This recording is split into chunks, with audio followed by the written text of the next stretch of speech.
ಎಲ್ಲರಿಗೂ ನಮಸ್ಕಾರ. ನಮಸ್ಕಾರ. ಮಲಗಿದ್ದೀರೋ ಇಲ್ಲೋ ಅಂತ ನೋಡ್ತಾ ಇದ್ದೀನಿ. ಬಂಧುಗಳೇ, ಕರ್ನಾಟಕ ರಾಜ್ಯದ ಗೌರವಾನ್ವಿತ ಮುಖ್ಯಮಂತ್ರಿಗಳಂತ ಸಿದ್ದರಾಮಯ್ಯ ಸಾಹೇಬ್ರೆ, ನಿಮ್ಮ ಇಲಾಖೆಗೆ ಹೊಸ ರೂಪವನ್ನೇ ಕೊಡಲಿಕ್ಕೆ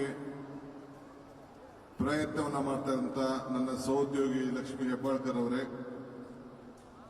ಬಿ.ಆರ್. ನಾಯ್ಡುರವರೇ, ಸಂಗಮೇಶ್ ಬಬಲೇಶ್ವರ್ ಅವರೇ, ಇಂದುಮತಿ ರಾವ್ ರವರೇ, ದಾಸ್ ರವರೇ, ಸಿದ್ದೇಶ್ವರವರೇ, ಇನ್ನೆಲ್ಲ ವೇದಿಕೆಯಲ್ಲಿರುವಂತಹ ಎಲ್ಲ ಗಣ್ಯರೇ, ಪ್ರಶಸ್ತಿ ವಿಜೇತರೇ, ಈ ಪವಿತ್ರವಾದಂತಹ ಕಾರ್ಯಕ್ರಮದಲ್ಲಿ ಪಾಲ್ಗೊಂಡಂತ ಎಲ್ಲ ಬಂಧು ಭಗಿನಿಯರೇ, ಸೋದರ ಸೋದರಿಯರೇ, ಮಾಧ್ಯಮ ಮಿತ್ರರೇ,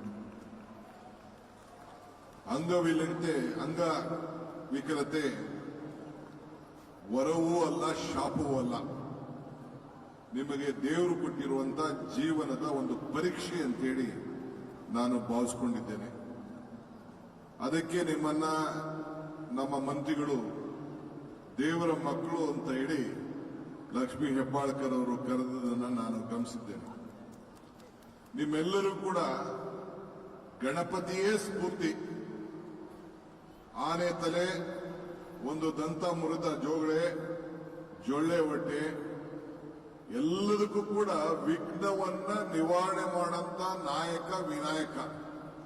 ಆದ್ರಿಂದ ನಿಮ್ ಕೈಲಿ ಏನು ಸಾಧ್ಯ ಇಲ್ಲ ಅನ್ನೋದನ್ನ ಯಾರು ತಲೆಯಲ್ಲಿ ಇಟ್ಕೊಳಕ್ ಹೋಗ್ಬೇಡಿ.